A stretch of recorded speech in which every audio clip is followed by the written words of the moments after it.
The tale of the early Britons doesn't start with one sudden event, but rather with a slow and steady shift that unfolded over centuries of movement, cultural blending, and new technologies. By the late Bronze Age, around 800 to 600 BC, groups of Celtic-speaking people began crossing the short stretch of sea that separated Europe from Britain. With them came innovations that would completely reshape life on the islands. These newcomers carried the distinctive traits of what archaeologists call the Hallstatt culture. First identified in Austria, a civilization that thrived across Central Europe from about 800 to 450 BC. Known for their skill in metalworking, elaborate burial customs, and wide trade routes stretching from the Baltic to the Mediterranean, the Hallstatt people introduced practices that would leave a lasting mark on Britain. When their influence reached British shores, it blended with local Bronze Age communities who already had their own complex traditions. Archaeological digs have uncovered clear signs of this cultural shift.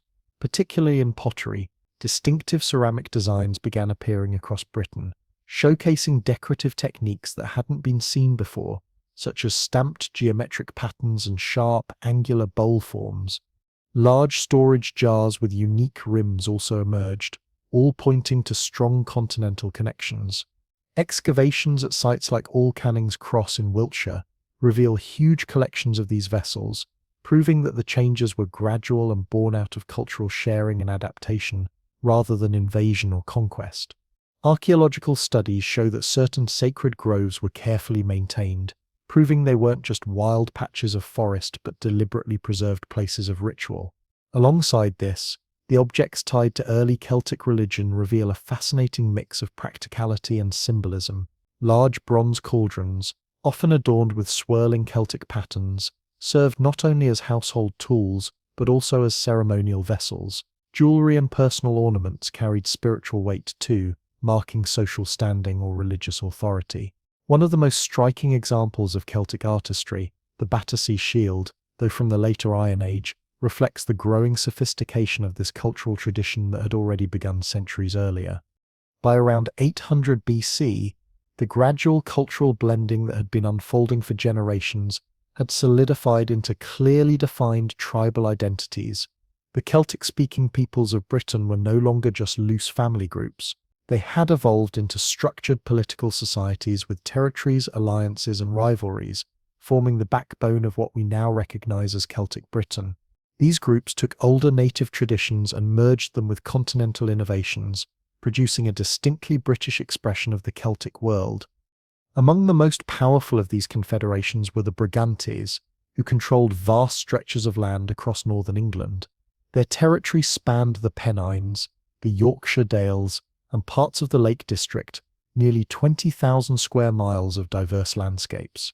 Far from being a single unified kingdom, the Brigantes were more like a federation of smaller sub-tribes, each with its own leadership, but bound together by a shared identity.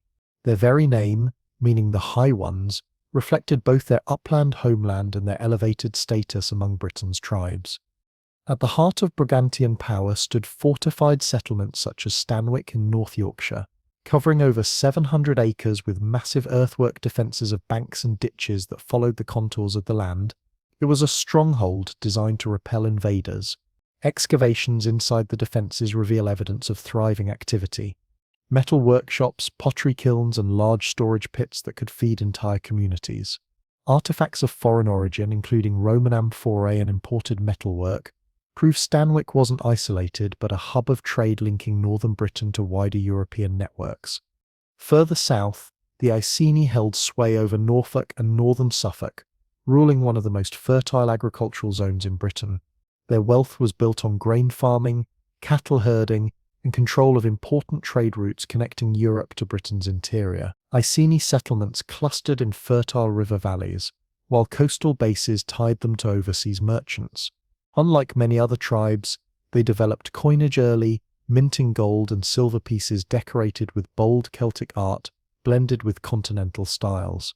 Horses dominated these coins, reflecting both their military strength in cavalry and the cultural prestige attached to horsemanship. The craftsmanship of Iceni coins highlights advanced metalworking, while their wide distribution shows just how far their influence reached. In the southeast, the Catervella Uni rose as a dominant force, commanding Hertfordshire, Bedfordshire, and surrounding areas. Their power came from geography, controlling key river crossings and trade arteries that funneled wealth their way. From this position, they could demand tribute from neighbours and oversee the flow of continental goods into Britain. Their capital, Verulamium, near today's St Albans, became one of the largest and most sophisticated centres in pre-Roman Britain. Protected by natural slopes and strengthened by man-made defences, it functioned as both fortress and bustling marketplace. Inside its walls, distinct zones were organised for different tasks: metal smithing, pottery, trading and governance. The site's structured layout, with planned roadways and designated quarters, shows a remarkable level of urban planning. Connections with Gaul brought not just trade but cultural influence, with elite families adopting continental fashions and gaining access to Mediterranean luxuries such as wine and fine pottery, which became symbols of prestige.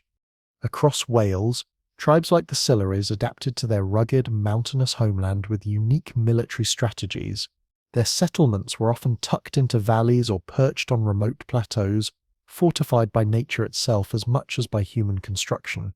They thrived on pastoral farming, limited crop growing, and the extraction of metals from mineral-rich hills.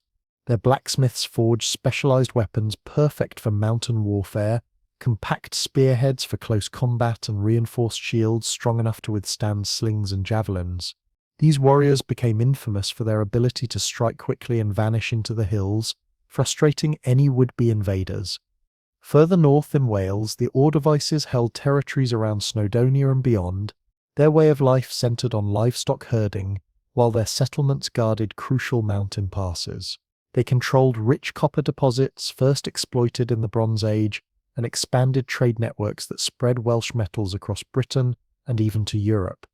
Alongside these powerful confederations, many smaller tribes thrived. The Durodrigers ruled Dorset, the Dumnonii dominated Devon and Cornwall, and the Caerel Tovii controlled parts of the East Midlands.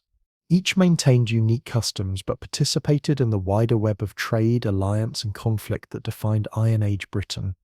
One of the most significant leaps of this era was the development of oppida, early urban centres that grew out of older hill forts. These were no longer just defensive outposts, but multifunctional settlements serving as hubs of trade, administration and social life. Camulodunum, modern Colchester, stands out as the most advanced example in Britain. Located between two rivers and fortified by enormous earthworks, it sheltered thousands of residents engaged in specialized crafts and commerce. Archaeologists have uncovered evidence of metalworking shops, pottery production, textiles and leather goods, all pointing to a thriving economy. The town's planned design, with roads linking workshops, marketplaces and residential zones, reveals a level of organization far beyond a simple tribal village. Administrative buildings housed ruling elites who coordinated the community's affairs, while market areas drew merchants from across Britain and mainland Europe. Camulodunum and settlements, like it, show how Iron Age Britain was transforming rapidly, blending local tradition with continental ideas to create a society far more complex than the scattered tribes outsiders might imagine. The strength of oppida lay in their ability to control trade. These fortified centres acted as collection hubs, gathering the surplus of surrounding farms and redistributing it through trade routes that connected Britain to continental Europe. From Gaul to the Rhine Valley and even the Mediterranean, merchants regularly visited these sites, exchanging wine, luxury goods and exotic ornaments for British resources like metals, grain and livestock. This web of exchange transformed hill forts into thriving markets, linking even remote tribes into the heartbeat of European commerce. Among these, Maiden Castle in Dorset stands as a masterpiece of Iron Age engineering. Its defences stretched across multiple ramparts and ditches, carefully carved into the land and reinforced where the natural landscape left gaps. Building such enormous earthworks required generations of labour, with thousands contributing to its creation. Inside, life was carefully structured. The most powerful families lived in large, well-constructed homes filled with imported luxuries, while craft specialists worked in designated quarters producing tools, weapons and pottery. Storage pits near the centre held the community's grain reserves, crucial in times of siege or poor harvests. This social structure reflected the deep hierarchies of Iron Age Britain. Aristocratic families claimed their authority through ancestry, land ownership, and military success. They displayed wealth by hosting lavish feasts, collecting exotic goods, and leading warriors into battle. The warrior ethos defined much of tribal society.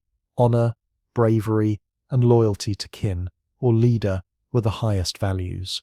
Young men trained from childhood in combat, horsemanship, and tactics suited to their homeland. The Brigantes developed cavalry that mastered rugged terrain, while the Silures honed hit-and-run tactics in the Welsh mountains. Weapons themselves carried symbolic power. Decorated swords and ornate shields not only served in battle, but also announced the status of their owners. Above this warrior class stood the Druids, who occupied a unique and powerful role. They were far more than priests. They were judges, teachers, and keepers of memory. Becoming a Druid required decades of training, with students memorizing religious laws, genealogies, stories, astronomy, and even medicine. They refused to write these teachings down, believing that the human memory preserved sacred knowledge with greater power than ink on parchment. Because of this, Druidic learning stretched across generations without losing its force. Druids also served as bridges between tribes. Unlike warriors bound to local loyalties, Druids formed networks that stretched across Britain and Gaul, often acting as mediators in disputes. Sacred groves provided them with neutral ground, where even rival tribes could gather without fear of attack. Their wisdom gave them influence not just over religion but over politics, diplomacy, and justice. Craftsmen held a respected place too, especially master metal workers. A smith who could forge superior weapons, fine ornaments, or durable farming tools earned renown far beyond his own tribe, sometimes working under the patronage of multiple aristocratic families. These skills passed down through apprenticeships, ensuring that traditions survived while allowing room for innovation. Cattle lay at the heart of the tribal economy. Herds provided food, hides, and wealth that could be traded, gifted, or raided. To own many cattle was to command respect, while cattle raids became a way for young warriors to prove their courage and redistribute wealth between rival groups. Luxury goods from abroad also reinforced social hierarchies. Imported wine became a symbol of elite identity, with ritual drinking ceremonies showcasing wealth and hospitality. Amber jewelry, coral ornaments, and exquisite continental metalwork served as diplomatic gifts and status symbols, marking key moments like marriages or alliances. These exchanges tied Britain more closely to continental Europe than ever before. British exports, tin, copper, grain, hunting dogs, even slaves, moved outward, while Mediterranean luxuries, raw materials, and manufactured goods flowed inward. These trade connections shaped not only the economy but also politics, with tribes adjusting their policies to maintain alliances and peace with continental partners. Cultural influence followed trade. The La Seine artistic tradition swept into Britain, with its elegant curves and spirals blending into native Celtic craftsmanship. British smiths adapted these designs to create a unique hybrid style, ornaments, weapons, and ceremonial objects that reflected both European sophistication and a distinctly British identity. At the heart of this vibrant society stood its spiritual framework. Religion guided every layer of life, from planting and harvesting to justice and leadership. Druids orchestrated this system, ensuring cosmic balance through rituals, sacrifices, and festivals. Their education was vast. They memorized mythology, law, medicine, and astronomy. They calculated festivals, predicted eclipses, and even tracked time using advanced lunisolar calendars similar to those discovered in Gaul. Their sacred spaces were groves called nematons. These wooded sanctuaries were carefully chosen, often near springs, unusual stones, or striking natural features believed to hold divine energy. Here, Druids taught apprentices, conducted rituals, and mediated disputes, blending the natural and spiritual worlds into one seamless reality. Excavations on sites like Hayling Island in Hampshire reveal that sacred groves weren't always just untouched woodlands. In some cases, timber structures stood within these enclosures, showing that natural spaces were carefully shaped to serve ritual purposes. Druids maintained these groves with precision, clearing undergrowth to create ceremonial areas while leaving ancient trees untouched as the spiritual heart of the site. Among these, Oak trees held the highest reverence. Their size, longevity, and resilience made them powerful symbols of divine strength and continuity, embodying the eternal connection between the natural and the supernatural. Archaeological finds across Britain give us remarkable glimpses into Celtic spirituality. At Lenserig Bark on Anglesey, countless offerings, swords, tools, chains, and even chariot fittings were deliberately placed in the lake over centuries, creating one of the richest ritual deposits in Iron Age Britain. The sheer scale of these finds shows that the site drew offerings from across Wales, establishing it as a religious centre of regional importance. The Thames provides another vivid example. For centuries, communities cast high-quality objects into its waters: ornate shields, inlaid swords, and personal ornaments of extraordinary craftsmanship. The famous Battersea shield, with its intricate La-ten patterns and inlays of coral and glass, is among the finest examples of this tradition. The deliberate placement of offerings at river bends, islands, or crossings suggests that these spots carried special spiritual weight. Many of the items were brand new or recently repaired, proving they weren't discards but precious sacrifices given at great cost. The Celtic view of the universe was one of layered realms, constantly interacting with each other. Parallel to the human world lay the other world, home to gods, spirits, and the honored dead. Access to this realm wasn't random. It occurred at certain times of year, at sacred places, or through specific rituals. Festivals marked these thresholds, with Samhain in November being the most important. At this liminal time, the veil between worlds thinned, ancestors were honored, and communities protected themselves against harmful spirits. Beltane in May celebrated fertility and renewal. Herds of cattle were driven between great bonfires for protection, while people leapt across flames for health and fortune as summer grazing began. Lugnasad in August honored the harvest and the god Lu, a patron of craft and sovereignty. It was a time of games, markets, and festivals held at major hill forts, drawing large gatherings from across the land. The winter solstice, later remembered in Welsh as Albanarthon, marked the return of the sun. Communities lit sacred fires to symbolically carry the sun through its longest night, held feasts to reaffirm unity, and performed divinations to glimpse the coming year. Sacredness was not confined to festivals. Every part of the landscape could hold divine presence. Springs and wells were portals to the underground realm, places of healing where ritual bathing brought both physical and spiritual renewal. The thermal springs at Bath were so revered that their use continued seamlessly from the Iron Age into the Roman period. Mountain peaks and ridges, such as the Wrekin in Shropshire or Pen y Fan in Wales, carried religious importance too, serving as seats of sky deities and natural observatories for celestial events. Ritual objects and carvings on these heights show they were gathering points for seasonal ceremonies. Rivers, meanwhile, were treated as living goddesses, their flowing waters marking boundaries between realms. Major waterways like the Thames and Severn received constant offerings, becoming some of the most important ritual landscapes of Celtic Britain. Forests, however, held the greatest aura of mystery.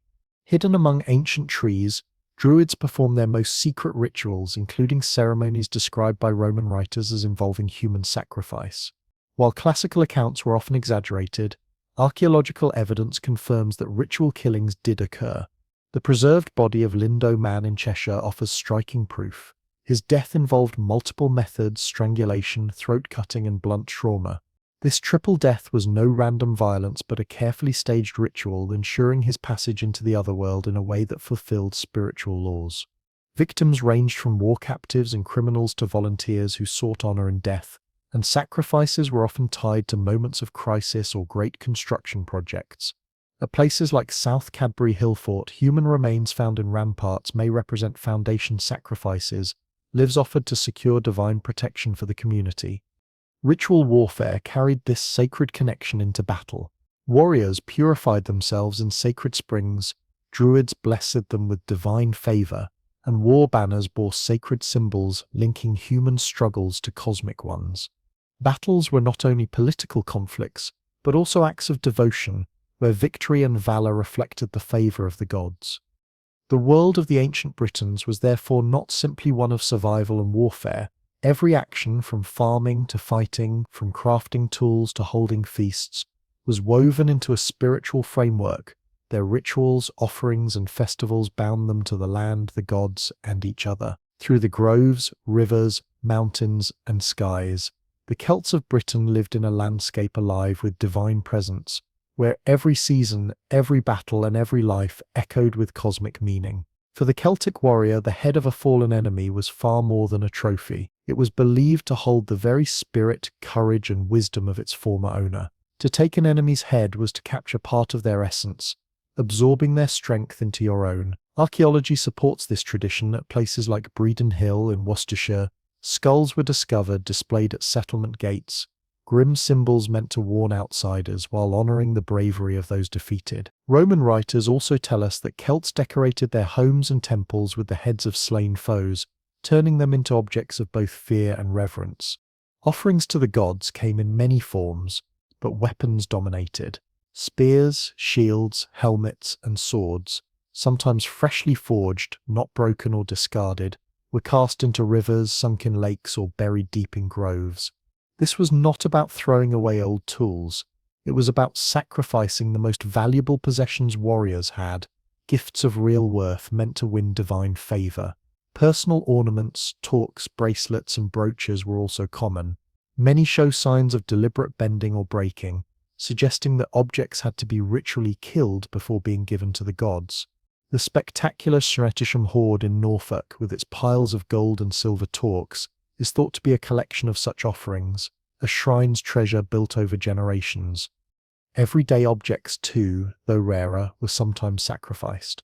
Ploughs, sickles, and cauldrons, tools essential for survival, were occasionally offered to gods of fertility, craftsmanship, or the hearth.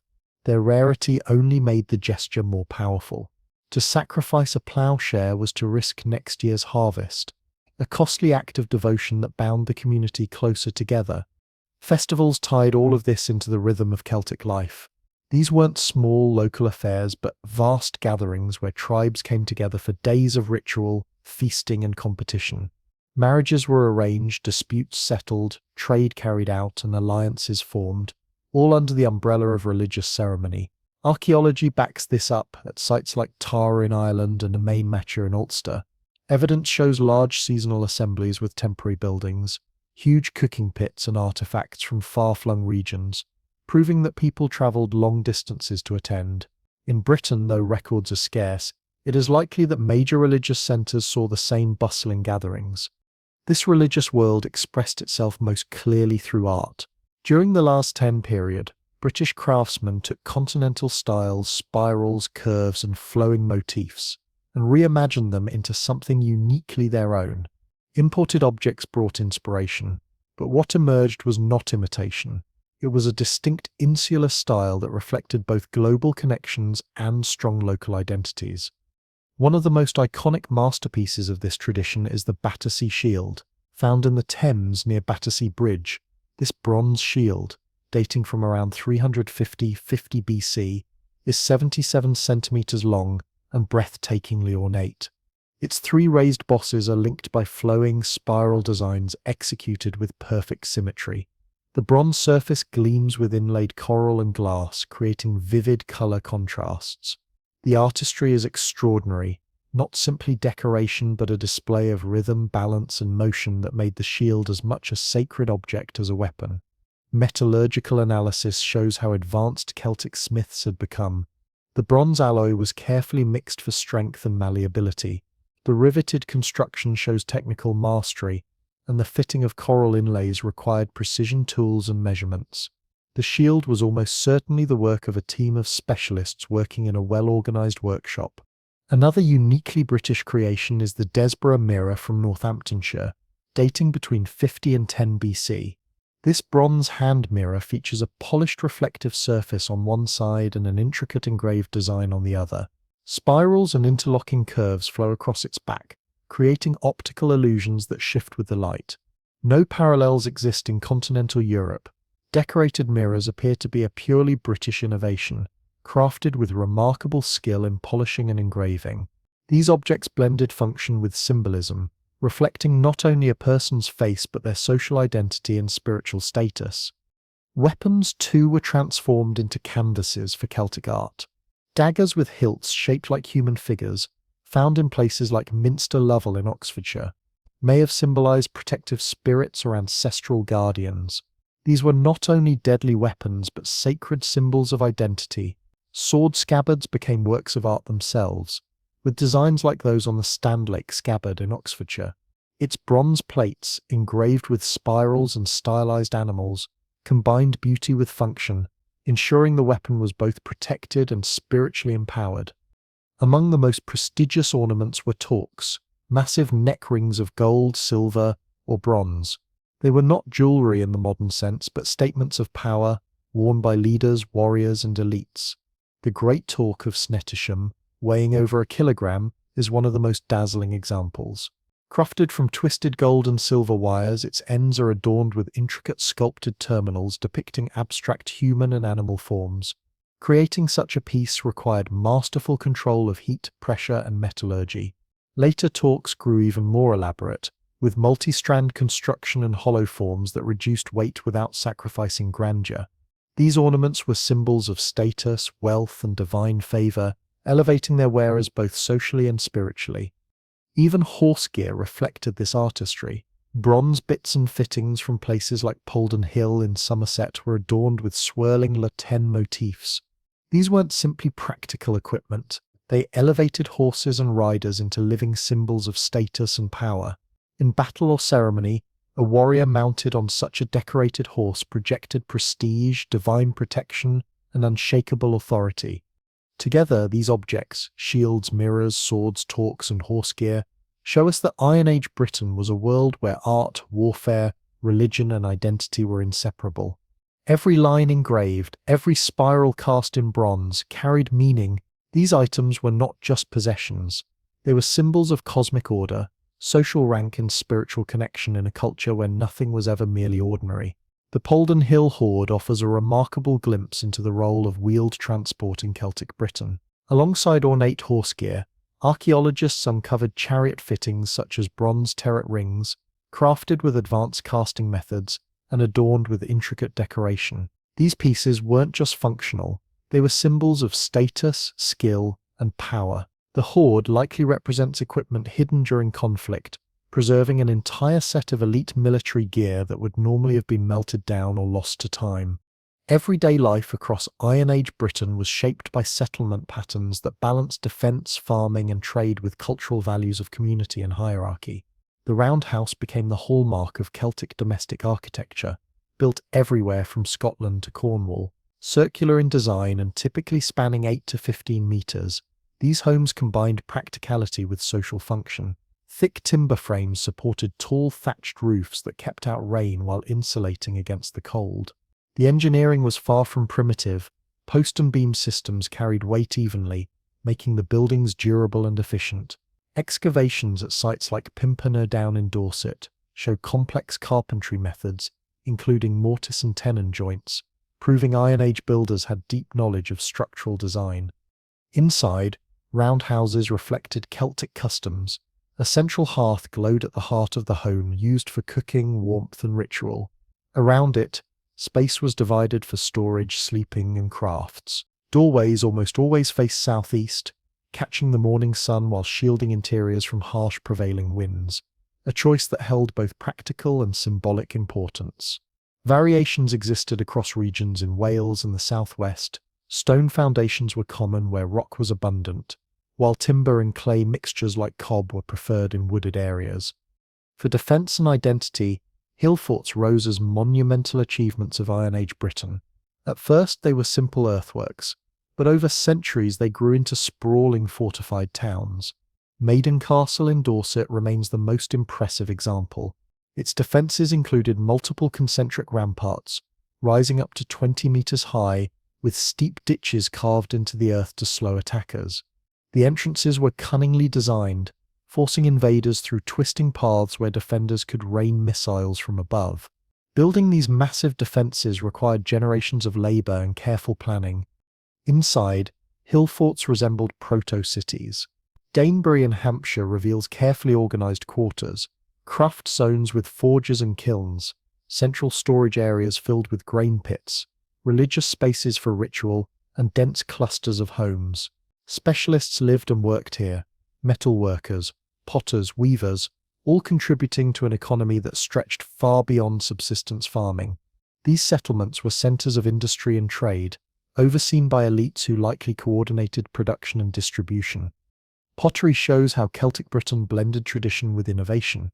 Earlier handmade styles evolved into wheel-thrown vessels during the later Iron Age, a leap in technology that allowed faster production and standardized shapes. The potter's wheel, introduced from Europe, brought with it new styles and skills. In the southeast, the Aylesford swirling pottery tradition closely mirrored continental designs, with polished surfaces and geometric decoration.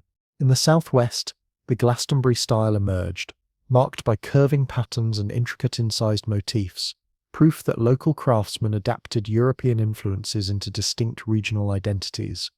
Textile production was just as central to the Celtic economy. Weaving and cloth making were carried out in nearly every settlement, with spindle whorls, loom weights, and dye traces turning up in excavations across Britain. British wool was prized abroad, and ancient writers mention it as a key export. Communities specialized in different stages. Some raised flocks, others spun thread or wove fabric, while workshops finished garments for trade.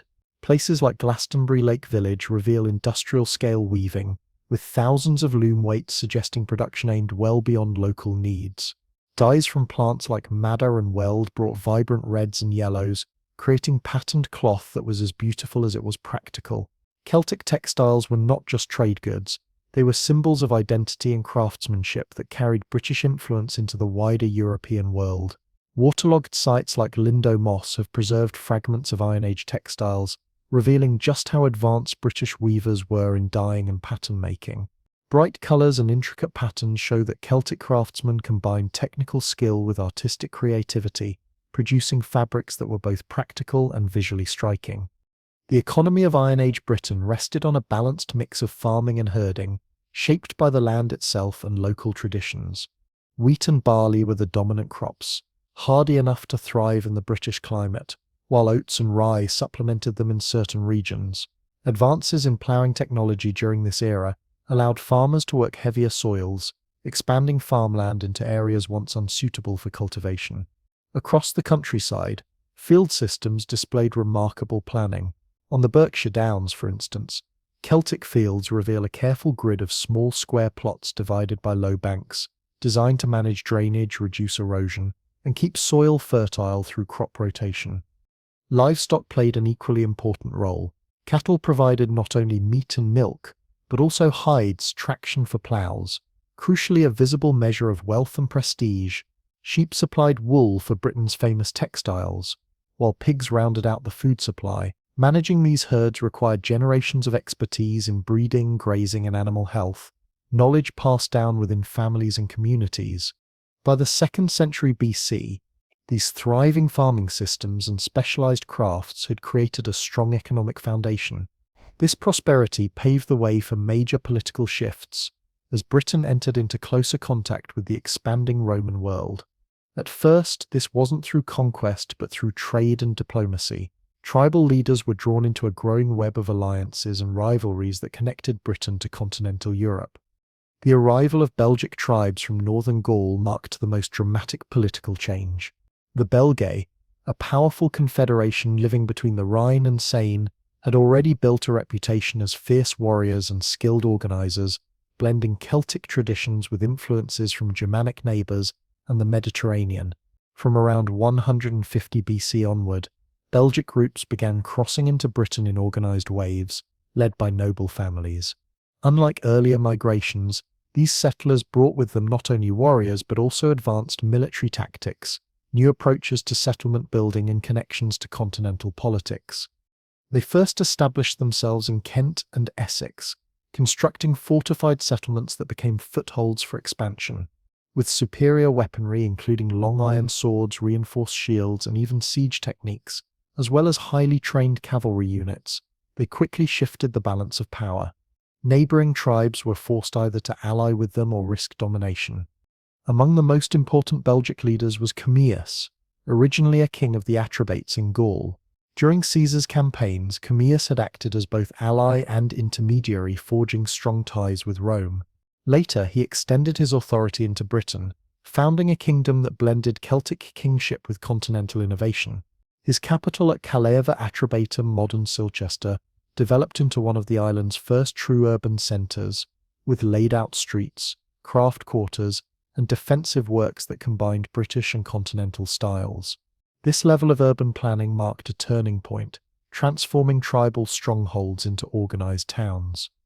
Commius's power rested on diplomacy as much as force. He balanced relationships with Roman commanders who saw him as a useful client king, while also managing alliances with British leaders.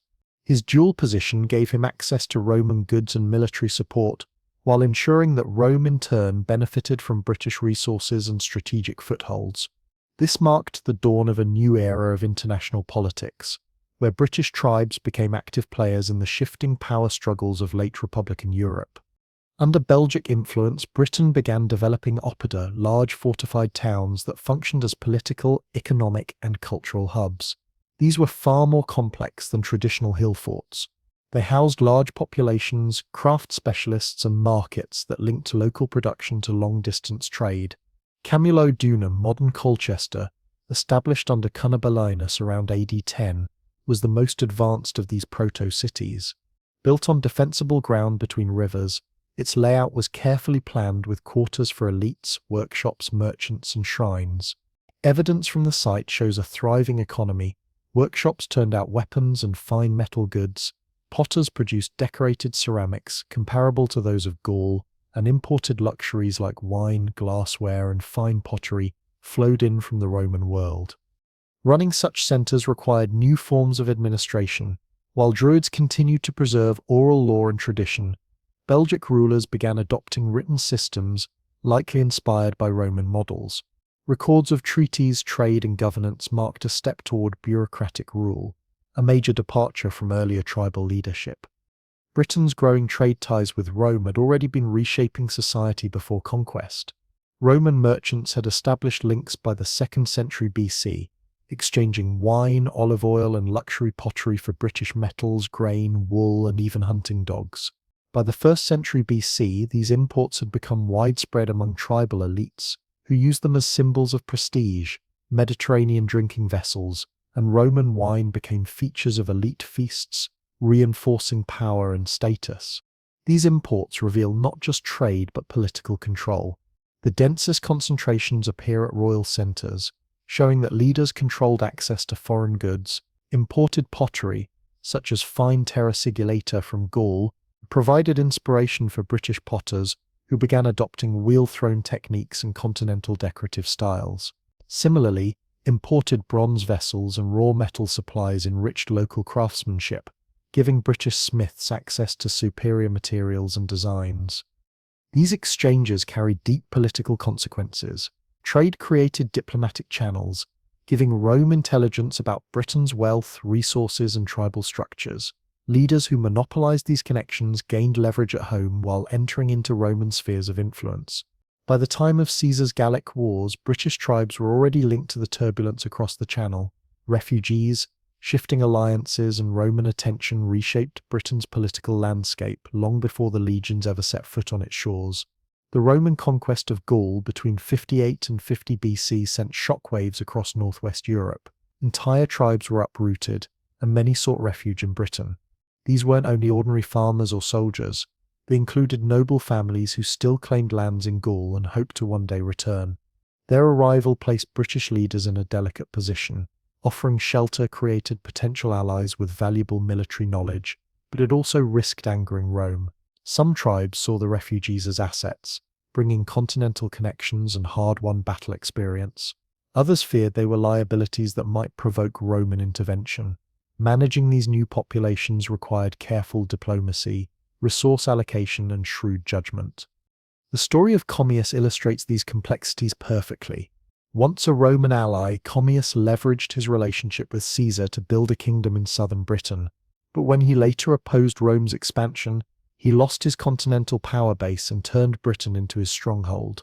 His unique perspective, first as friend, then as enemy of Rome, gave him invaluable insight into Roman strategies, shaping how the Britons prepared for the future. Refugee warriors brought more than just manpower. They carried knowledge of Roman legions, how their camps were built, how their formations fought, how their siege engines worked. This intelligence helped British tribes upgrade their defences and develop countermeasures. The improved fortifications at Opida from this period reflect lessons learned directly from continental battlefields. Archaeological finds even suggest that British soldiers joined Gallic campaigns, possibly fighting alongside Vercingetorix during the famous Siege of Alesia.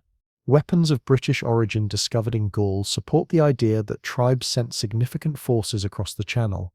These interventions deepened Rome's suspicion, giving Caesar more reasons to justify campaigns against Britain. Cross-channel ties ran far deeper than military aid. Marriages between aristocratic families linked Britain and Gaul through webs of kinship and obligation. Such unions bound tribes together, obliging support in war and ensuring loyalty across borders. Economic ties reinforced this interdependence. Tribute payments, luxury goods, and subsidies circulated constantly, cementing alliances and creating mutual dependencies.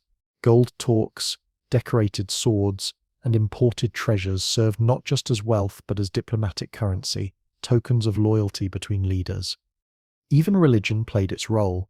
Druidic networks stretched across the Celtic world, creating channels of communication and mediation beyond political divisions. Britain had a reputation for producing some of the most learned druids, drawing students from Gaul, who then returned with both knowledge and bonds of loyalty. These connections strengthened cultural unity and added yet another dimension to Britain's continental influence. By the late 1st century BC, southeastern Britain saw new political structures emerging under this continental influence. Kingship evolved, blending Celtic traditions with Roman and Belgic innovations.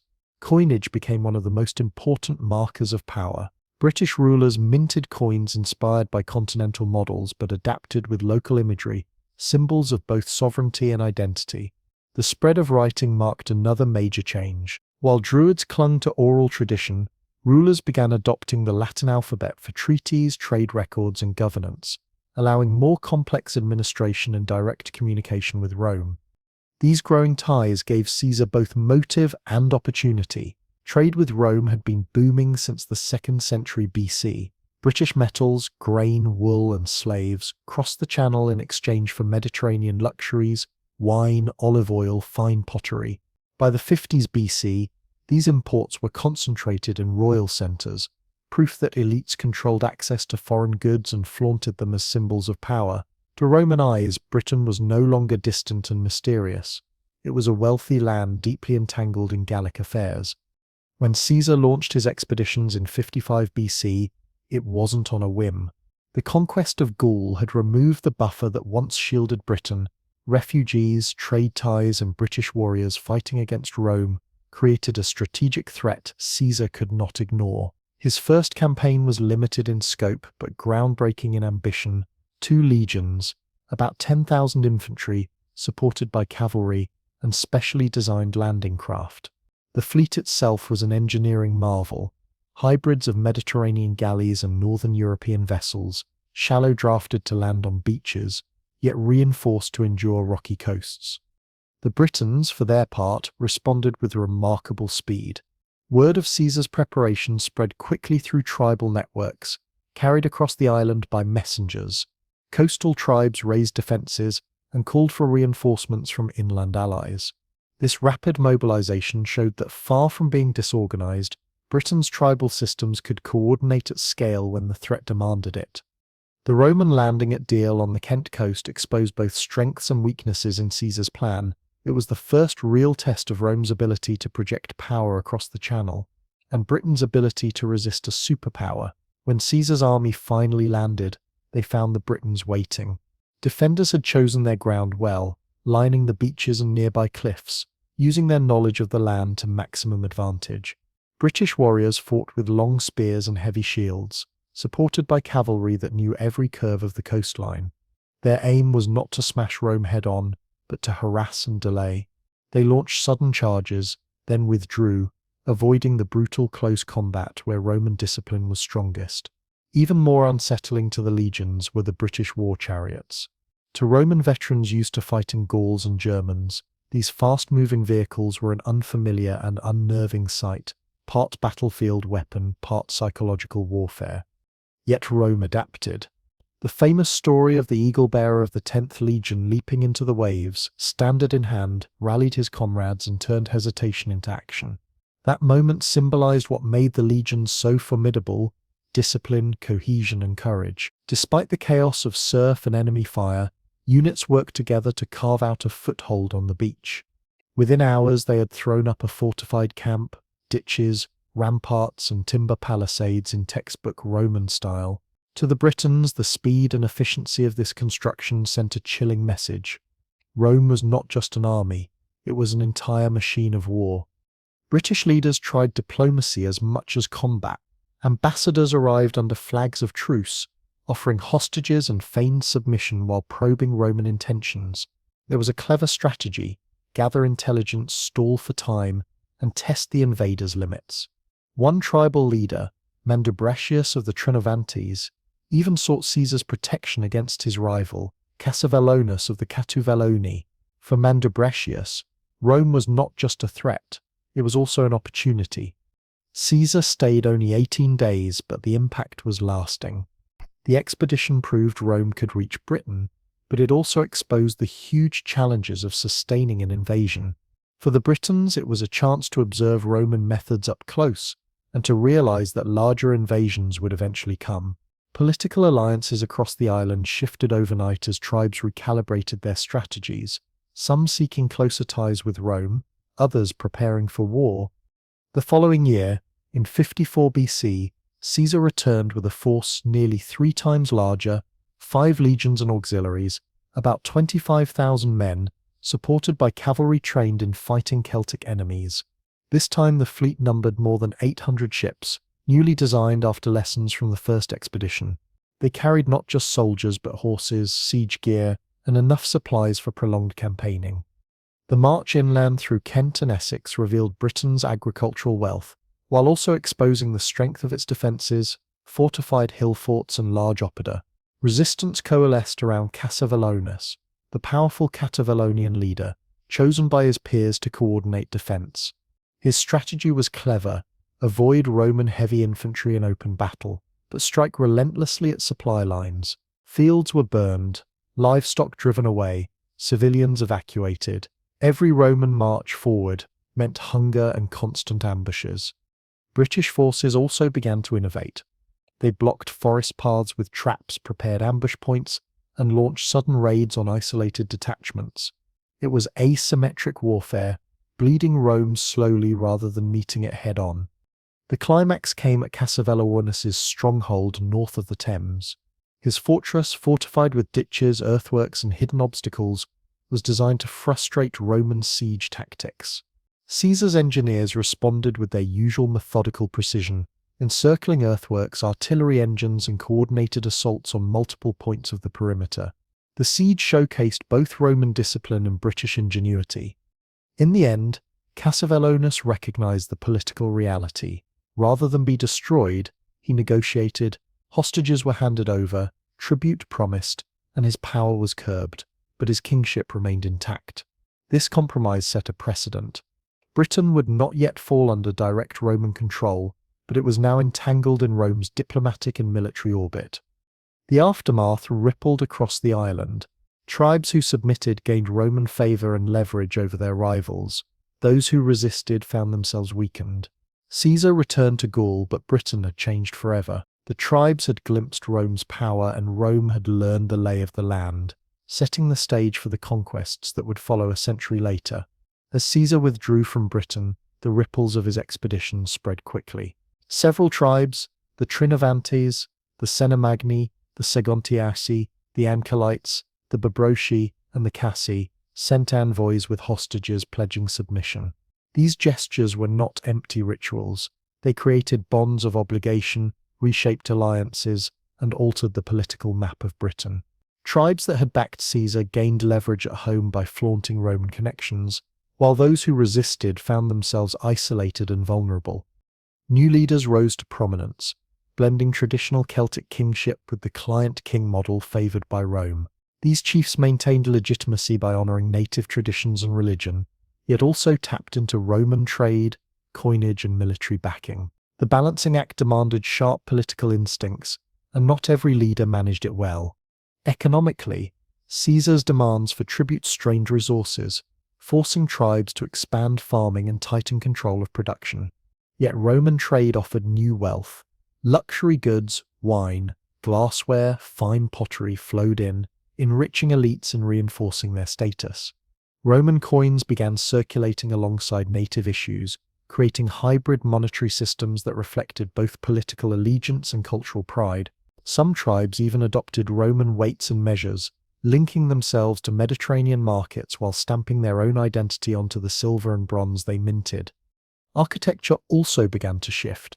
Alongside traditional roundhouses, rectangular buildings appeared, built with Roman proportions, tiles, mortar, and stone. Such structures required craftsmen familiar with Roman methods, either imported or trained locally. These changes revealed how deeply Rome's influence penetrated, even without direct rule. Militarily, lessons were absorbed as well. British smiths began incorporating Roman design into their weapons: longer swords, sturdier shields, more standardized gear for tribal warbands. Organization too reflected Roman influence, though adapted to native tactics and environments. Religion showed a similar blending. Druids remained central, preserving Celtic traditions, but Roman deities and rituals began to trickle in. In some places, hybrid temples emerged, built with Roman stone techniques but devoted to Celtic gods, a living symbol of cultural fusion. The century between Caesar's brief expeditions and Claudius's invasion in AD 43 was one of transformation. Trade expanded dramatically, tying Britain more tightly to the Roman economy. Exports of metals, grain, livestock, and slaves moved outward, while Roman goods became status symbols within Britain. Diplomacy deepened these ties. Alliances, tribute, and intelligence sharing created networks that Rome could later exploit. Client kings emerged who ruled locally but acted within Rome's orbit, paving the way for eventual conquest. By the early 1st century AD, southeastern Britain was dominated by powerful kingdoms, particularly that of Cunobelinus of the Catuvellauni. He held sway over wide territories and maintained delicate balances between diplomacy and force. But when he died around AD 40, his successors, Caratacus and Togodumnus, lacked his skill. Their aggression toward neighboring tribes, especially the Atrebates under Verica, destabilized the fragile peace. Verica fled to Rome, carrying intelligence about Britain's political fractures. His appeal gave Emperor Claudius both justification and inside knowledge to launch a full invasion. The preparations reflected Rome's shift from cautious raids to determined conquest. Claudius appointed Aulus Plautius, an experienced commander from the Danubian frontier, to lead the campaign. This was no limited strike. It was a massive, carefully planned invasion. 4 veteran legions formed its backbone: the 2nd Augusta under Vespasian, the 9th Hispana, the 14th Gemina, and the 20th Valeria Victrix. Together they numbered some 20,000 hardened legionaries, backed by an equal number of auxiliaries: German cavalry, Gallic infantry, Thracian light troops, each chosen for their expertise in different styles of warfare. Logistical planning was immense. Roman supply bases lined the Gallic coast, stockpiled with food, weapons, and siege gear. Hundreds of ships were constructed or refitted, built to land troops, horses, and equipment on hostile shores. Engineers prepared bridge-building tools, fortification supplies, and siege engines, everything needed for a campaign designed not just to strike, but to stay. The chosen landing point was Richborough in Kent, a site with natural harbours, fresh water, and defensible high ground. From here, the legions could push inland while securing their supply lines. The British response was fierce. Caratacus and Togodumnus rallied large tribal forces, possibly outnumbering the Romans, and used their knowledge of the terrain to mount resistance. But they faced a critical weakness. Their armies were coalitions, lacking the discipline, training, and unified command that made the Roman legions so deadly. Rome's invasion of 43 AD was not a raid like Caesar's. It was the beginning of permanent occupation. Britain's tribal divisions, its half-century of entanglement with Rome, and its gradual adoption of Roman practices had all paved the way. When the legions marched inland from Kent, they were not entering an unknown land, they were stepping into a political landscape already reshaped by a century of Roman influence. The British tribes knew Rome was coming, and their first strategy was simple but clever: defend the rivers. Natural barriers could funnel the enemy into choke points, creating deadly kill zones. At the River Medway, they prepared their strongest stand. British warriors lined the eastern bank, fortifying natural obstacles with man-made defences. Chariots stood ready to strike, cavalry prepared to sweep across familiar ground, and spearmen braced for Rome's attempt to force a crossing. The battle raged for 4 days.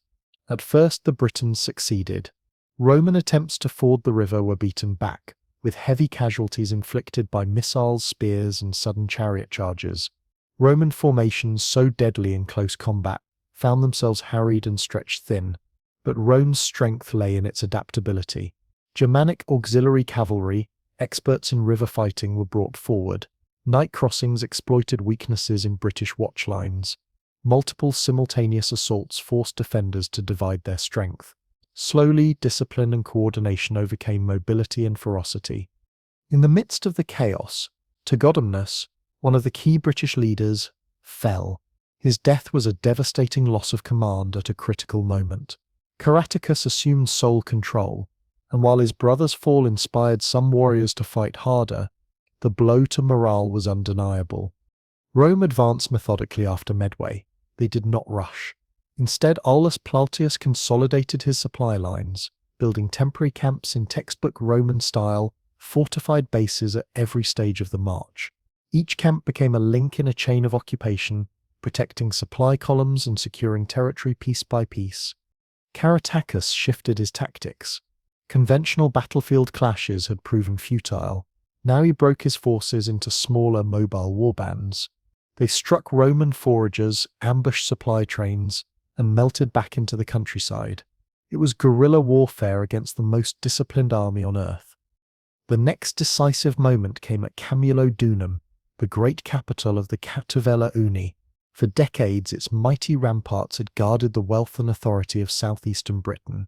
Against Roman siegecraft, however, its defences crumbled. Systematic encirclement, artillery fire, and relentless assaults wore it down. The fall of Camulodunum not only destroyed a tribal stronghold, it gave Rome a new headquarters, stocked with food, wealth, and administrative infrastructure. It was here that Emperor Claudius himself arrived to oversee the symbolic victory. His presence was brief, only 16 days, but deeply calculated. He appeared in person to claim the conquest as his own, parading war elephants to awe both the Britons and the Roman people.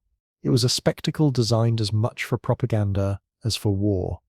With victory came administration.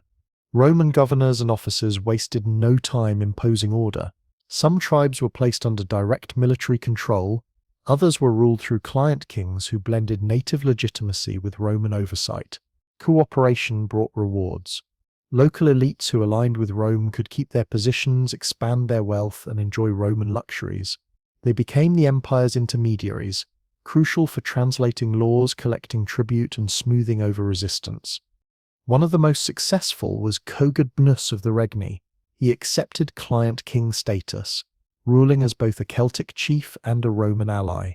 His palace at Fishbourne reflected this dual identity, built in grand Roman style, filled with mosaics, imported marble and fine Italian goods, yet still rooted in the traditions of his people. His reign showed the rewards of collaboration, but it required careful balance, pleasing Rome without alienating his own followers. Roman administration adapted flexibly to Britain's patchwork of tribes. Where kingdoms were centralized, civitas-style districts were imposed, overlaying Roman bureaucracy onto existing structures. Where confederations were looser, Rome allowed more autonomy, so long as tribute flowed and order was kept. Economically, the province was quickly tied into imperial trade networks. Roman merchants set up outposts, exchanging manufactured goods for Britain's raw materials, metals, grain, hides, and slaves. Coins minted to Roman standards circulated alongside native issues. Taxes and tribute pushed tribes to increase agricultural production, further binding them into Rome's economic web. Reactions varied by region. Southeastern tribes, long familiar with Roman trade, often adapted readily. Remote and rugged areas, especially in the west and north, resisted more fiercely. Geography, distance from markets, and political traditions all shaped how easily Rome could impose control. The Iceni under their king Prasutagus provide a perfect example of this delicate balance. By accepting client status, Prasutagus preserved his people's autonomy and prosperity for a time, but Rome's hunger for resources and his failure to produce a male heir left the kingdom vulnerable. His eventual death would ignite one of the greatest uprisings in Roman Britain, a reminder that beneath the thin layer of cooperation, resentment still burned. The Brigantian Confederation, ruled by Queen Cartimandua, faced its own set of challenges. Her alliance with Rome gave her military backing against rivals and protection from neighboring enemies, but her openly pro-Roman stance bred resentment at home. Eventually, internal opposition boiled over into civil war, proving how fragile the balance was between pleasing Rome and preserving native legitimacy. Meanwhile, Caratacus, after the fall of Camulodunum, fled west into the rugged mountains of Wales. There he found refuge among the Siliols and Ordovices, tribes who knew their homeland's valleys, forests, and hills better than any invader. His arrival turned scattered resistance into a coordinated movement.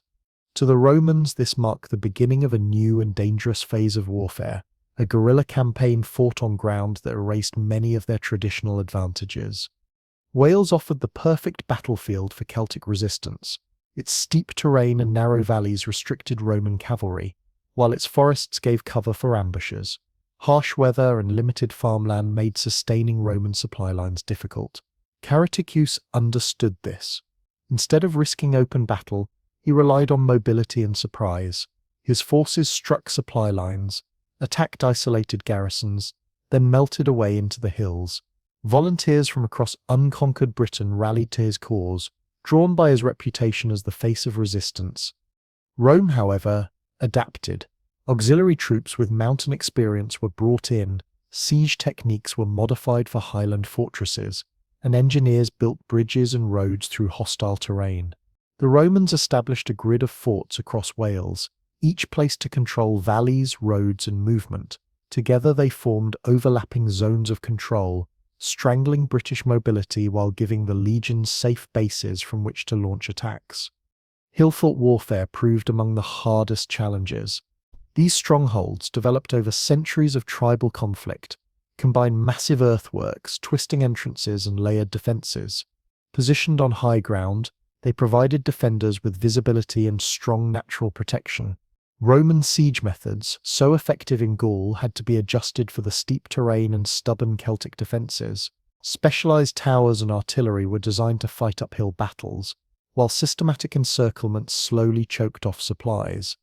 The climax came in AD 51, when Caratacus made his final stand in a fortress, likely in the Severn Valley, reinforced with multiple ramparts, hidden traps, and carefully prepared positions. For a time, the defenders inflicted heavy losses, but Rome's coordination and engineering discipline wore them down. By attacking on multiple fronts at once, the legions broke through. The fortress fell. Caratacus was captured soon after, not in battle, but through betrayal.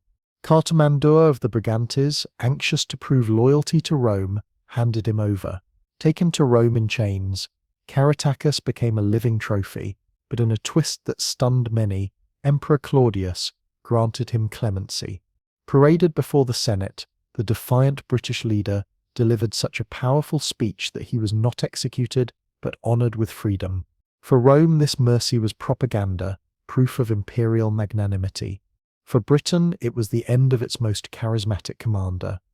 Resistance did not vanish with his capture. The Silures continued their fierce campaigns, launching raids and ambushes that drained Roman resources for years.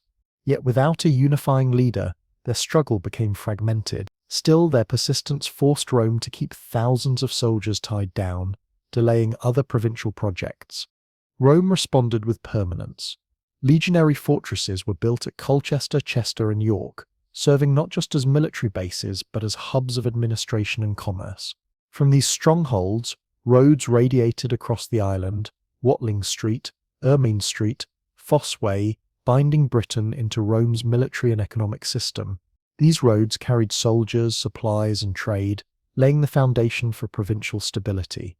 But stability did not last long. Around AD 60, the death of Prasutagus, king of the Iceni, ignited a storm. For 2 decades he had ruled as a loyal client king, blending Roman expectations with Celtic traditions. His kingdom in Norfolk and Suffolk was fertile and prosperous, long adapted to Roman trade and coinage. To secure both Rome's favour and his daughter's inheritance, he willed his lands jointly to Emperor Nero and his family. Rome's response shattered this careful balance. The procurator Catus Decianus moved swiftly to annex Iceni territory. He demanded tribute, seized wealth, and stripped away autonomy. Worse still, his officials humiliated Prasutagus' widow Boudica and brutalized her daughters, an outrage that violated both Roman law and Celtic custom. This act of cruelty lit the fuse for the most devastating rebellion Rome would ever face in Britain. The breaking point came with an outrage that shocked all of Britain. Roman officials ordered Queen Boudica flogged, a punishment usually reserved for slaves, while her daughters were subjected to brutal assault. To the Iceni, this wasn't just cruelty, it was the destruction of honor itself. In Celtic culture, family sanctity and aristocratic dignity were sacred. Rome had trampled both. The insult was compounded by greed. Roman agents seized Iceni lands, confiscating livestock, grain, and tools, stripping both nobles and farmers of the wealth built over generations. Tribute was demanded on top of this, leaving families destitute. To make matters worse, Roman financiers called in their loans. The philosopher Seneca alone is said to have demanded repayment of 40 million sesterces. Chiefs who had borrowed in hopes of prospering under Rome now faced ruin. Resentment spread like wildfire. Tribes that had once cooperated with Rome, like the Trinovantes, now turned against them. This was no isolated revolt. It was the eruption of long-simmering fury against an empire that had humiliated leaders, drained wealth, and desecrated traditions. The Druids added fuel to the fire. Though hounded by Roman campaigns, they emerged from hiding to preach resistance, framing the struggle as nothing less than a war of gods against oppressors. Rituals and prophecies declared that Rome's rule was doomed. Warriors now believed they fought with divine sanction. Timing was perfect. Governor Suetonius Paulinus had marched west with much of the Roman army, besieging the Druid stronghold on Anglesey. Southeastern Britain was left vulnerable, its garrisons thin and auxiliaries unreliable. British scouts tracked Roman troop movements, waiting for the moment to strike. When the signal came, rebellion exploded. Across southeastern Britain, tribes rose together. The coordination stunned Roman officials, who had believed their intelligence networks could detect such plots. Instead, they were overwhelmed by the speed and precision of attacks. The first major target was Camulodunum, Colchester, the heart of Roman administration and home to Claudius's great temple. For years the site had symbolized Roman arrogance. Veterans settled there, had claimed land from native families, while the temple, built with heavy British tribute, towered as a constant reminder of submission. To rebels, it was the perfect place to begin their vengeance. The assault was ferocious. Celtic infantry stormed the Colonia, aided by archers and slingers. Overwhelming numbers battered through defences. Roman settlers and their families were slaughtered, men, women, and children alike. The Temple of Claudius, once a monument to Roman power, was torn down stone by stone.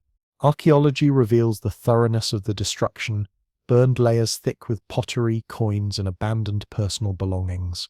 Human remains found in wells and pits suggest desperate civilians hid, only to be discovered and killed. Not a single valuable item survived the flames. Everything of worth was taken, the rest consumed by fire. The psychological shock was immense. Camulodunum's annihilation sent panic rippling through Roman Britain. Colonists, merchants, and officials fled settlements across the southeast, unsure where safety could be found. Rome tried to respond.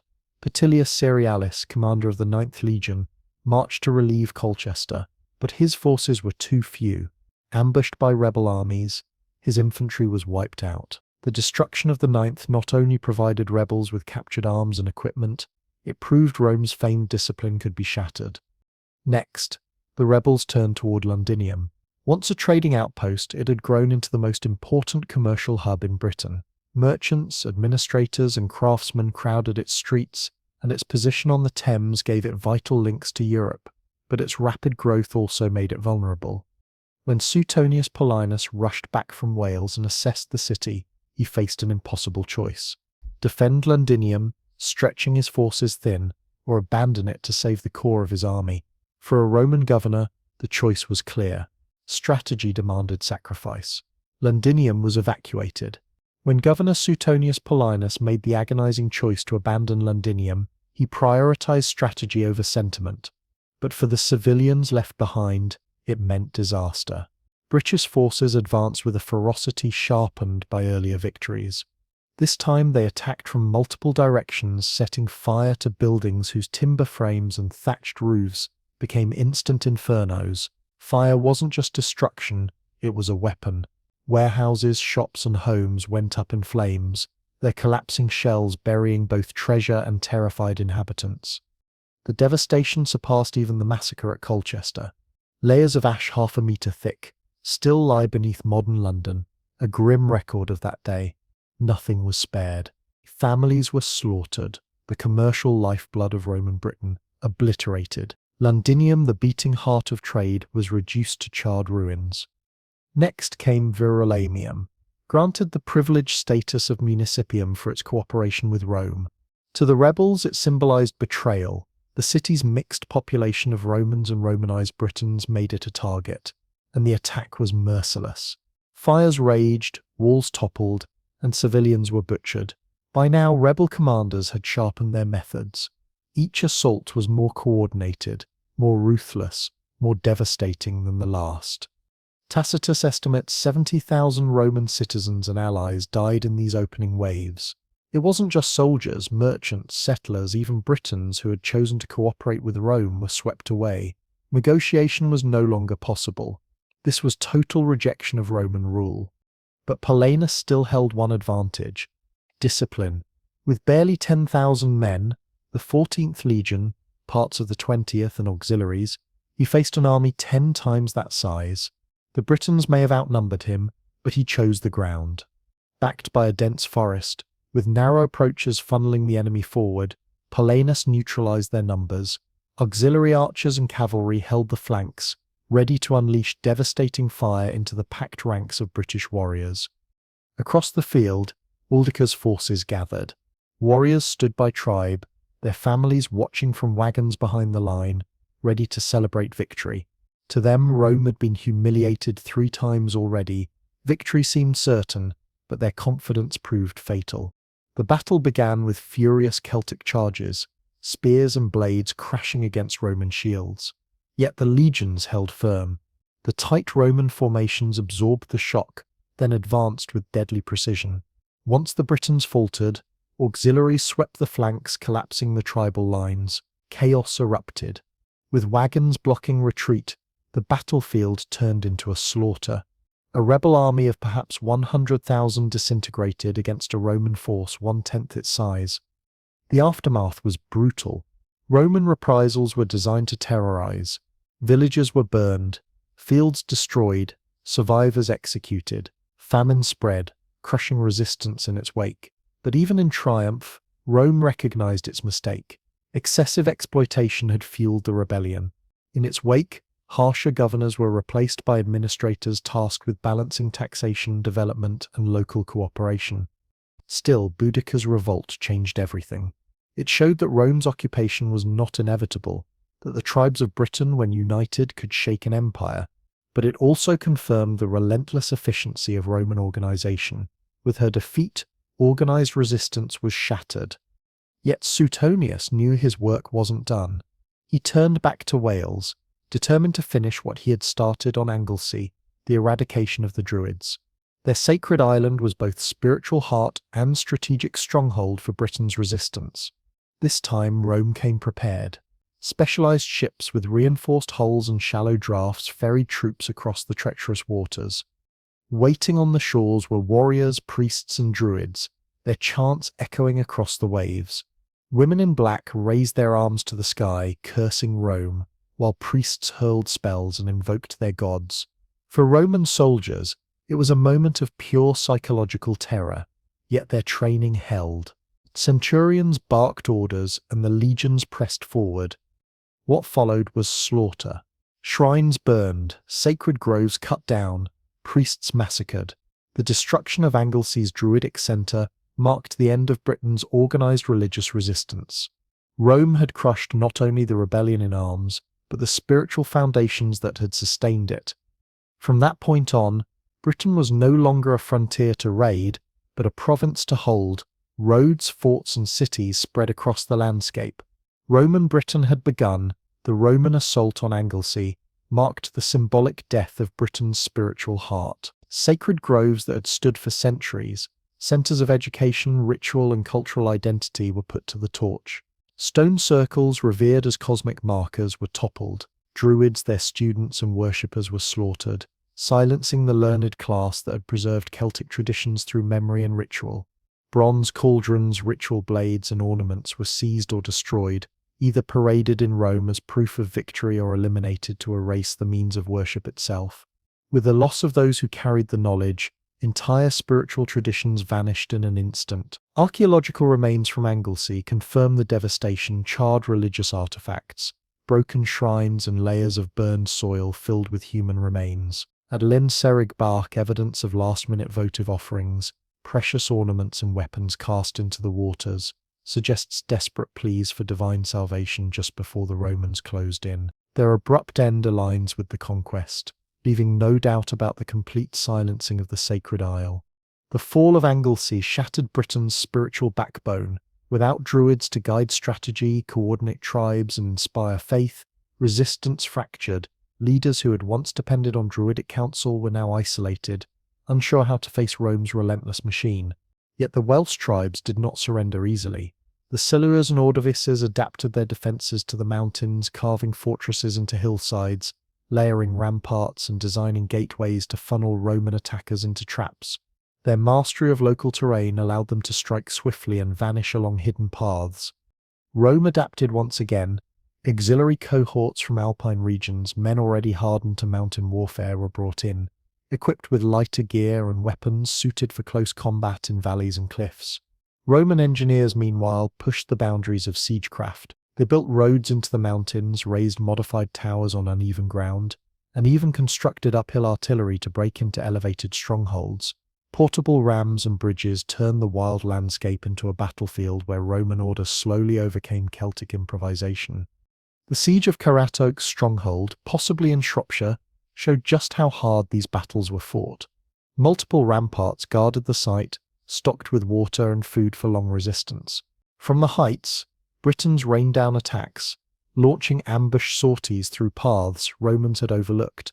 But Roman persistence was unmatched. By coordinating multiple assault columns, applying relentless pressure, and slowly dismantling the defences, they turned the very strengths of the hill fort into its weakness. Eventually, it fell. To finally break Welsh resistance, Rome shifted its focus to comprehensive campaigns rather than isolated battles. Legions were divided across tribal territories, building forts and controlling routes so that no force of Britons could gather strength. Each fort formed part of an interlocking system, overlapping fields of control that strangled movement, communication, and supply. Governor Julius Frontinus, arriving in 73 AD, perfected this strategy. With experience from Germany and frontier wars, he combined military pressure with administrative reorganization, crushing the guerrilla tactics of the Silures and imposing permanent Roman control. The Second Legion's great fortress at Tisca, modern Carleon, embodied Rome's determination. With barracks, granaries, administrative halls, and imposing defences, it was more than a military base. It was a permanent stamp of occupation. From here, troops launched campaigns, administrators imposed order, and Roman culture seeped into the land. Yet the Ordovices in northern Wales posed a fresh challenge. Their strongholds were high in Snowdonia, surrounded by jagged peaks and steep valleys where Roman formations faltered. Here, famine became Rome's weapon. By destroying crops and seizing livestock, they starved defenders into abandoning their mountain forts. Still, the terrain forced Rome into extraordinary feats of engineering. Roads cut through landscapes once thought impassable, bridging valleys and carving routes for supplies. These very roads, born of war, would later connect communities and shape Britain's infrastructure for centuries. Meanwhile, further north, the greatest test awaited Rome, the Brigantes. Their confederation sprawled across 20,000 square miles from the Pennines to the Lake District. With fertile valleys and uplands that supported vast populations, they were the largest tribal power in Britain. Their queen, Cartimandua, was a Roman ally, offering opportunities for peaceful cooperation. Yet her loyalty to Rome also made her deeply unpopular at home, threatening to unravel the fragile stability of the north. For Roman commanders, the Brigantian Confederation was both an ally to nurture and a powder keg waiting to explode. For a time, Queen Cartimandua of the Brigantes seemed to secure the north for Rome. Her marriage alliance with Venutius had once strengthened her position, but when the union collapsed, their personal feud spiraled into civil war. To Rome, it was an opportunity. Supporting Cartimandua gave them a legal pretext to intervene while allowing legionaries to establish a permanent foothold in Brigantian territory. The Brigantes, Britain's largest tribal confederation, was split in two. On one side, Cartimandua and her pro-Roman supporters, eager for luxury goods, military protection and political status. On the other, Venutius, champion of independence, who branded alliance with Rome as betrayal of Celtic freedom and tradition. Their rivalry mirrored the greater struggle across Britain: cooperation or defiance. Roman forces marched north to support their ally. Legionaries built temporary camps and fortified supply bases, each step laying groundwork for deeper occupation. But Brigantian territory was no easy battlefield. Wide river valleys, windswept moors, and cavalry adept at striking and vanishing put Roman columns to the test. To counter this, auxiliary horsemen from Germany and Gaul, fighters trained in similar landscapes, were deployed, complementing the heavy infantry with speed and adaptability. Venutius fought with cunning. His men targeted supply lines, ambushed isolated garrisons, and vanished into the terrain before Roman pursuit could catch them. For years, the struggle seesawed, Rome reinforcing Cartimandua, Venutius striking back, each conflict dragging Roman power deeper into the north. But Rome's persistence was relentless. The rebuilding of the Ninth Legion after its annihilation during Boudicca's revolt proved how quickly the empire could recover even from disaster. Auxiliary forces from across the empire added diversity and flexibility. Germanic cavalry, Gallic infantry and others brought together under one banner.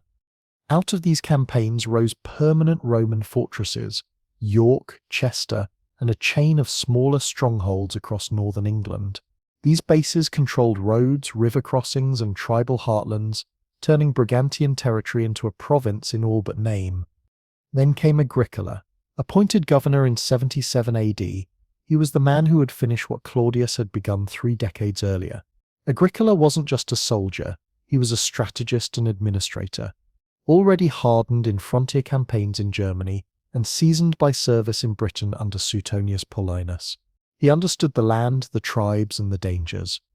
By the time Agricola took command, southern Britain was firmly Romanized. Wales had been subdued after years of grinding campaigns, and the Brigantian north was held through client kingship and garrisons. Only Scotland remained free, its tribes united in defiance, its lands rugged, forested, and wild. The challenge was enormous. Caledonia was unlike anything Agricola had faced: mountain ranges, moorlands, and dense forests, perfect for ambush and impossible for traditional Roman tactics. The Caledonians avoided pitched battles, relying on mobility, local knowledge, and harassment of Roman supply lines. Yet, unlike earlier tribes, they had learned the value of unity. For the first time, Rome faced a coordinated resistance that transcended local rivalries. Agricola's answer was organization. His engineers built supply roads into untouched landscapes, cutting paths through hills and marshes. Temporary camps dotted his advance, each one a fortified island of Roman order in a sea of wilderness. Logistics, the lifeblood of Roman warfare. flowed smoothly, supporting a march farther north than Rome had ever dared. At last, the two sides met in a decisive clash. The Battle of Mons Gropius, fought in 83 or 84 AD, somewhere in the Grampian Mountains of northeastern Scotland. On one side stood Agricola with his disciplined legions and auxiliaries. On the other, Calgacus, the charismatic Caledonian war leader who had unified scattered tribes into a single force. His men fought for freedom, for tradition, for the last independent ground in Britain. Tacitus tells us that the Caledonians may have fielded 30,000 warriors against Agricola's 20,000 troops. On the heights, the Britons had the terrain, the numbers, and the passion of defenders, but Rome had something else: unyielding discipline. Caledonian charges thundered down the slopes, crashing against Roman shields. At first, their fury pushed the lines, but Agricola's auxiliaries countered, while cavalry swept the flanks. Slowly, inevitably, the wild momentum of the Britons gave way to Roman precision. What began as defiance ended in disaster.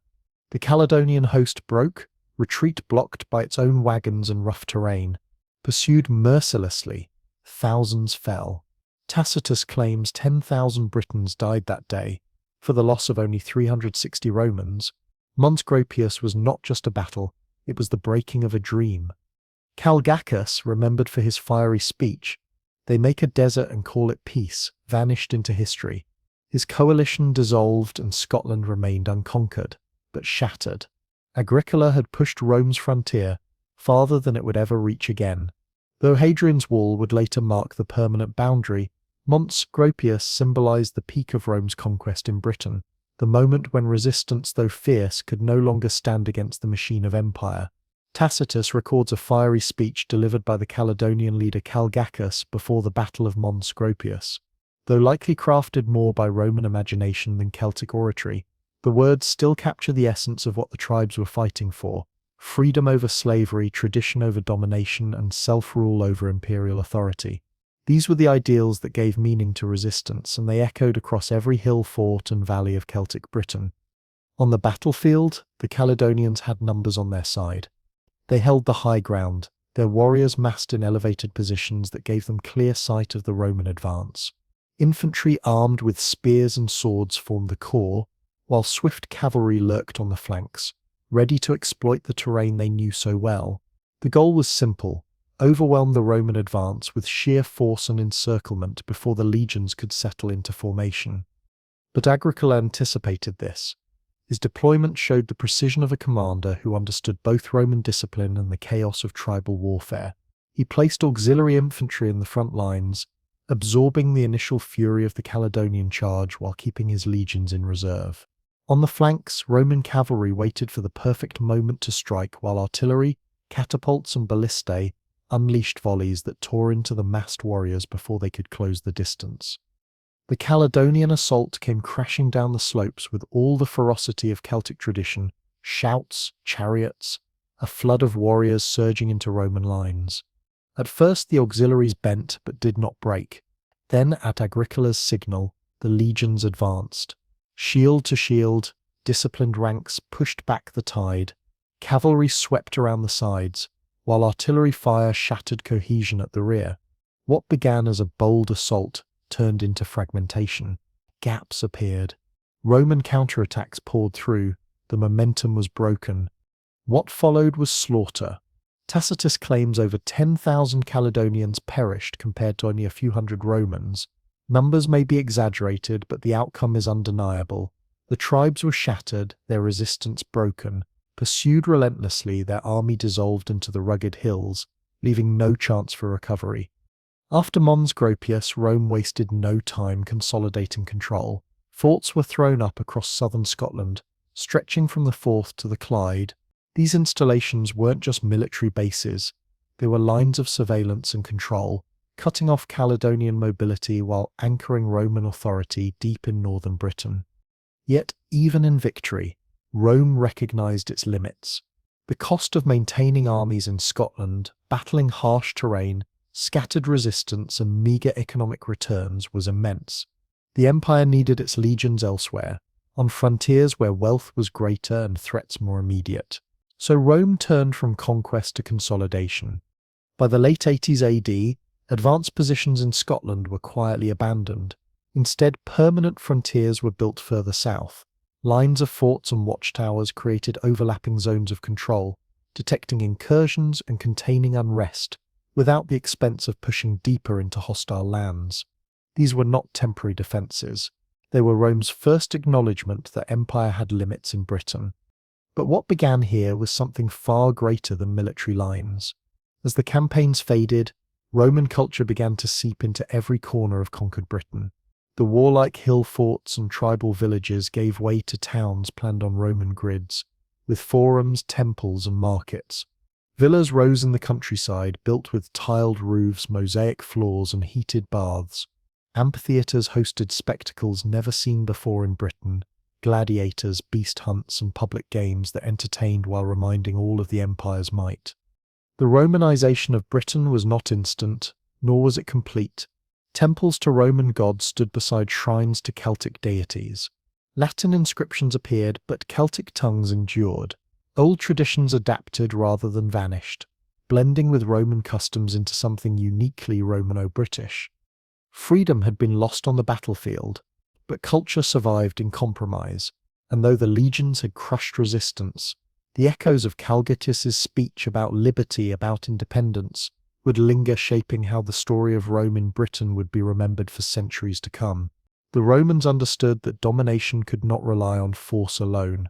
To secure Britain, they blended their own traditions with those of the conquered people. Nowhere is this clearer than at Bar, where the goddess Minerva was fused with the Celtic deity Sulis, creating a temple that felt both Roman and British. Worshippers offered coins, jewelry, and even curse tablets to the sacred spring, inscribed in Latin, yet reflecting very Celtic concerns: pleas for justice, protection from curses, and divine vengeance against thieves. These offerings reveal how native beliefs endured beneath the veneer of Roman ritual. Art told the same story. Mosaics from villas at Bignor and Fishbourne sparkle with Roman geometry, yet swirling Celtic spirals and stylized animals still weave across the tiles. Bronze bowls, vessels, and ornaments followed Roman shapes, but Celtic symbols remained etched into their surfaces, preserving ancestral mythologies while serving new Roman functions. The cauldron bowl, for example, shows classical craftsmanship decorated with native motifs, a perfect emblem of cultural fusion. Language too reflected this dual identity. Latin dominated the towns in courts, trade, and government, but Celtic tongues lived on in villages and homes. Inscriptions and writing tablets show a world where people slipped between both languages with ease. A legal note in Latin here, a family name in Celtic there. Education brought Roman classics, Virgil, Ovid, law, and geography, into elite households, training a generation of bilingual Britons ready to serve in administration or commerce. Over time, this blending created a distinctly Romano-British identity. Tombstones tell of soldiers and officials who proudly recorded their Roman service, yet still bore Celtic names, proving that while Rome ruled politically, native roots ran deep. Villas like Fishbourne embodied this duality, with Roman architecture and luxury alongside Celtic-style feasts and gatherings. Intermarriage between Roman officers and local aristocrats bound cultures together further. One famous inscription at South Shields commemorates Regina, a Celtic woman who married a Syrian soldier, her life a symbol of a Britain woven into the wider empire. Administration followed a similar path of compromise. Tribal boundaries were preserved within the civitas system, giving old identities new Roman frameworks. Even the Silures, once fierce enemies, accepted this arrangement, allowing them to maintain a sense of distinctness while fitting into the imperial machine. Courts blended Roman legal procedures with Celtic customs, creating hybrid systems that worked in practice while reinforcing Rome's authority. Economically, the transformation was profound. Roman-style villa estates spread across the countryside, blending imperial efficiency with Celtic farming traditions. These estates exported grain, wool, and livestock into vast imperial networks while still feeding local populations. Workshops turned pottery, textiles, and metal goods into standardized products for regional and foreign markets. The Nene Valley pottery industry is a prime example, producing high-quality wares with Roman techniques but decorated in ways that appealed to Romano-British tastes. Roads stitched the land together like never before.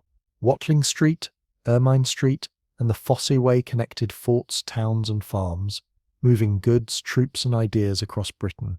Markets swelled with imported Roman luxuries, wine, glass, fine pottery, while British exports flowed out, grain, metals, wool, even soldiers. Roman coins spread through the land, gradually replacing barter in urban centres, though in rural communities old exchange traditions lingered. The army became another powerful tool of integration. Many young Britons joined auxiliary units, especially cavalry regiments renowned for their skill. Service in far-flung provinces from Germany to the Danube exposed them to the wider empire. Tombstones abroad tell of these soldiers proud of their service, yet still marked by Celtic names and identity. Their careers spread Roman influence while tying Britain into the fabric of the empire. Religion sealed this cultural fusion. Across Britain, temples rose to Roman gods but carried local touches, altars, carvings, and symbols familiar to Celtic worshippers. The imperial cult, centered on worship of the emperor, went further still, blending Roman concepts of divine rule with Celtic traditions of sacred kingship. At Colchester, the great temple of Claudius, rebuilt after Boudicca's rebellion, stood as both a triumph of Rome and a monument adapted to British traditions. Celtic gods did not vanish under Roman rule. They adapted. Native deities acquired Roman names and attributes, yet retained their essential powers and sacred landscapes. Epona, the Celtic horse goddess, flourished across Roman Britain, still tied to pastoral traditions and equestrian culture. The Celtic smith god gained Roman qualities, but his role as guardian of metalworkers endured, mirroring the survival of ancient crafts within a new imperial world. Burial customs reveal the same balance of change and continuity. Romano-British cemeteries were organized in Roman fashion, with tombstones in orderly rows, but grave goods often carried Celtic meaning, torques, brooches, and ornaments placed beside Roman glassware or pottery. At Poundbury, graves followed Roman patterns, yet offerings and rituals spoke to ancestral spirits, showing how Celtic beliefs persisted beneath the Roman veneer. Artistic expression carried this cultural fusion into stone and bronze. Sculptures from Romano-British temples combined Roman architecture with Celtic symbols. The Gorgon's head at Bath's Temple of Sulis Minerva is a striking example, its mythological form clearly Roman, but its spiraling lines and bold abstraction unmistakably Celtic. Here art became the language of compromise, uniting two worlds in a single image. Festivals and rituals also blended. Harvest celebrations of Lognasad now included Roman trade fairs, yet still honoured Celtic gods of fertility and plenty. Across the calendar, Roman order structured time, but Celtic rhythms rooted in land and season continued to pulse through village life. The decline of Druidic authority came not by fire and sword, but by choice. Roman schools offered literacy, law, and careers in imperial administration, opportunities the Druids could not match. Aristocrats sought Roman education, while courts offered predictable justice unavailable in traditional arbitration. Slowly, Druidic influence faded, not through persecution but through practicality. Medicine too merged traditions. Roman surgical tools and pharmaceutical knowledge spread across Britain, yet herbal remedies and spiritual healing persisted. Physicians in Romano-British towns practiced a hybrid medicine, mixing anatomical knowledge with charms and rituals. At Bath, curse tablets alongside medical instruments show that for many, illness was both physical and spiritual.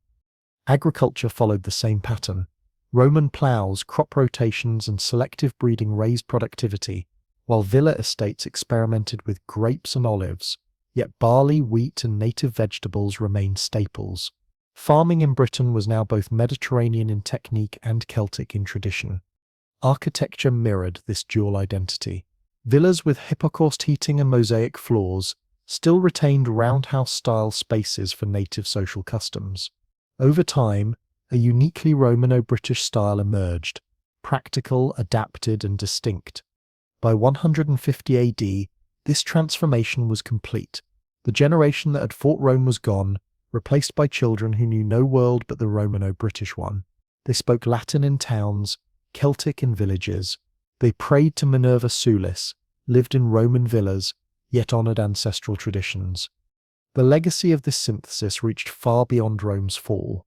Tribal civitas boundaries became frameworks for medieval kingdoms.